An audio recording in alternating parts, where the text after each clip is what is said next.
Last night I made bibimbap at home, and Ian and I tore through the pot like a pair of hungry sharks because the stuff is just addictive. There's that sweet and spicy sauce, there's the fried egg, there's the garlicky vegetables on top, but the best part is that crunchy rice that sits on the outside of the pot. And that sounds like comfort food nirvana. I mean, bibimbap is basically the mac and cheese of Korean food. Yeah, except it's healthy. And the coolest thing is that you don't need to own a traditional pot known as a dolsot in order to get that layer of crunchy rice. You can just use a Dutch oven and make it family style. Well, it sounds like I'm going to want a whole dolsot to myself, so how are we going to get started? Well, first up, let's focus on making the rice.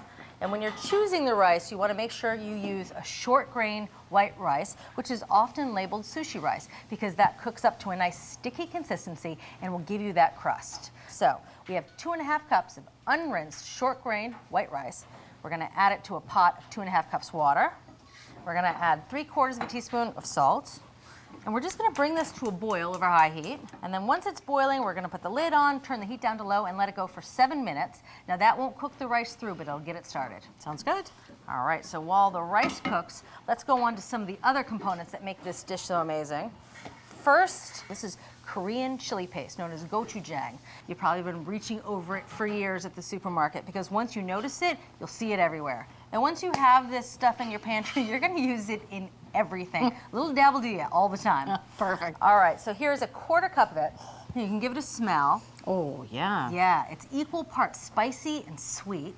And to this, we're going to thin it out with a little water. And this is 3 tablespoons of water. We're going to add a little bit of that toasted sesame oil. It really rounds out the flavor. So this is 2 tablespoons of toasted sesame oil. Last but not least, a teaspoon of sugar. And it's easy as that. You just whisk this all together. And really, you could put this sauce on anything. I could drink this sauce. Fried eggs? Sauce goes on. Oh, sandwiches, you name it. Hot dogs, hamburgers. My left foot. All right. So that's it. We're going to set this aside.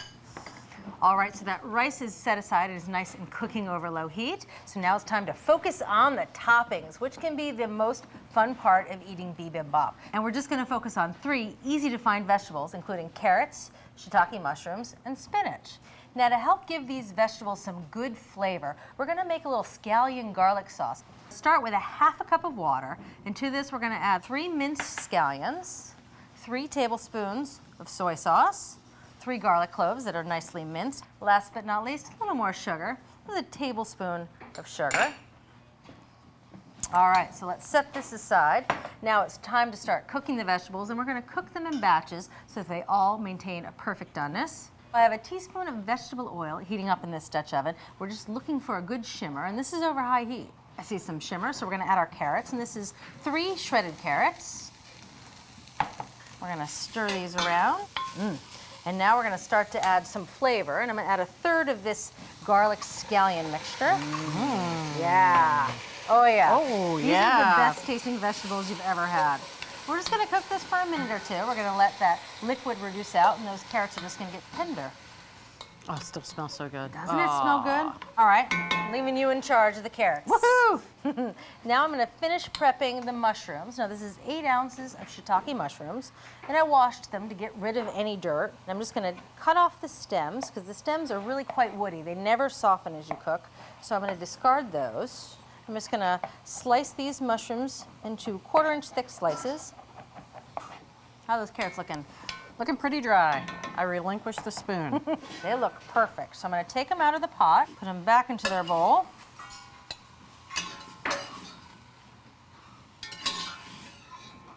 It's good for the carrots. Now, moving on to the mushrooms, I'm going to add another teaspoon of oil to the pot. We're going to put it back over high heat. Just give that oil a minute to heat up. Again, we're looking for shimmering, but that won't take too long because the pot's already pretty hot. That looks pretty good. Now we're going to add our sliced mushrooms. Again, we're going to give them a quick stir to coat them with oil. All right, now we're going to add another dose of this garlic scallion mixture. We're going to cook these for about 3 to 4 minutes, again, till that liquid has been driven off and the mushrooms are tender. So back in their bowl they go. Huge meaty smell that filled the kitchen. In goes another teaspoon of oil, back over high heat. All right, so that oil is nice and hot. Now we're adding 10 ounces of curly spinach. Now that's just the spinach you get in those cellophane bags. It's already triple washed, it's already stemmed. All you have to do is give it a quick chop. We're just gonna stir this around, get it coated with oil.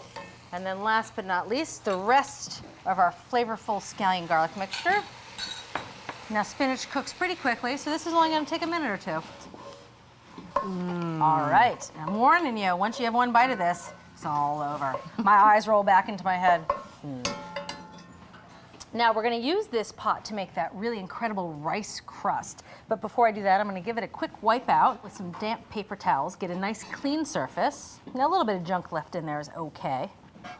All right, there we go. And we're gonna let this sit for just a second because the timing here gets a little tricky. We're coming to the finish line. Yes. And fried eggs are what covers this dish. And making fried eggs is hard to do right, but we figured out a way. And it involves using the right size pan. So we have a 10-inch nonstick pan here. I'm gonna put a little oil in the pan. I'm gonna put 2 teaspoons of vegetable oil.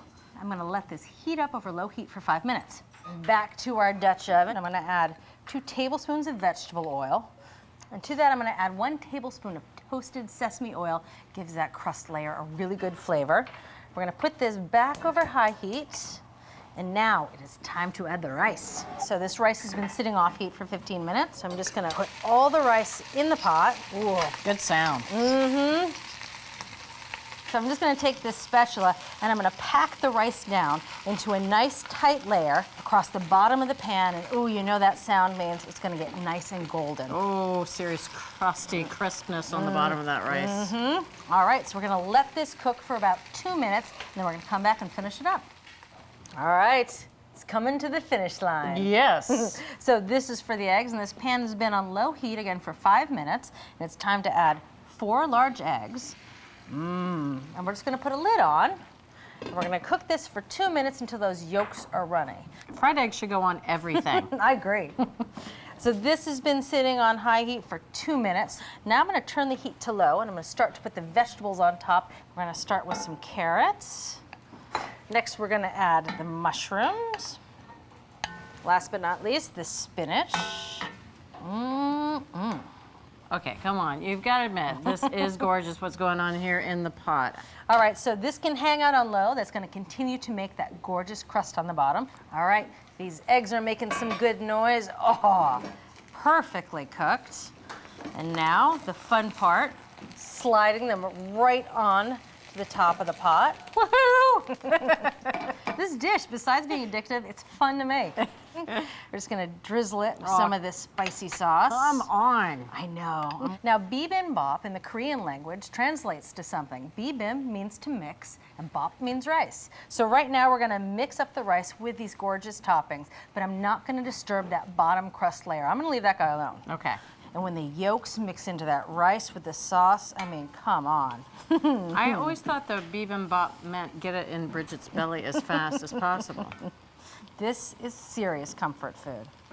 All right. I love sloppy meals like this Oh, too. well, it looks so pretty, and then you get to go mess it up. It's like being Yeah. a kid when you build a tower and knock it down. Wait no longer, my friend. I'm gonna pile this high for you. I can tell. I can take it, Julia. I know. All right, I'm gonna scrape down and get some of that good rice. Oh, yeah. Yeah.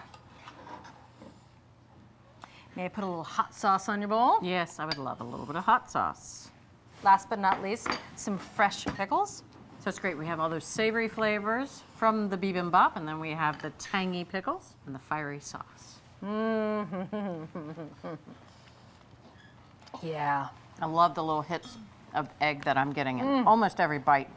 I ate this just last night. I'm happy to eat it again. Well, as it turns out, you don't need a dolsot or a stone pot to make incredible bibimbap at home. Make a spicy sweet sauce with gochujang, a thick chili paste. Then saute shredded carrots, mushrooms, and spinach separately, each with a little bit of that soy sauce, garlic, and scallion mixture. And for the requisite rice crust, first boil unrinsed short grain rice, then press the cooked rice in a single layer into that Dutch oven. Top the rice with sauteed vegetables and fried eggs, and finally stir it all together to incorporate the rice crust into the dish. And there you have it, from our test kitchen to your kitchen, an extraordinary recipe for Korean rice bowl or Dolsot Bibimbap. Thank you. Thanks for watching America's Test Kitchen. What'd you think? Well, leave a comment and let us know which recipes you're excited to make, or you can just say hello. You can find links to today's recipes and reviews in the video description. And don't forget to subscribe to our channel. See you later. I'll see you later.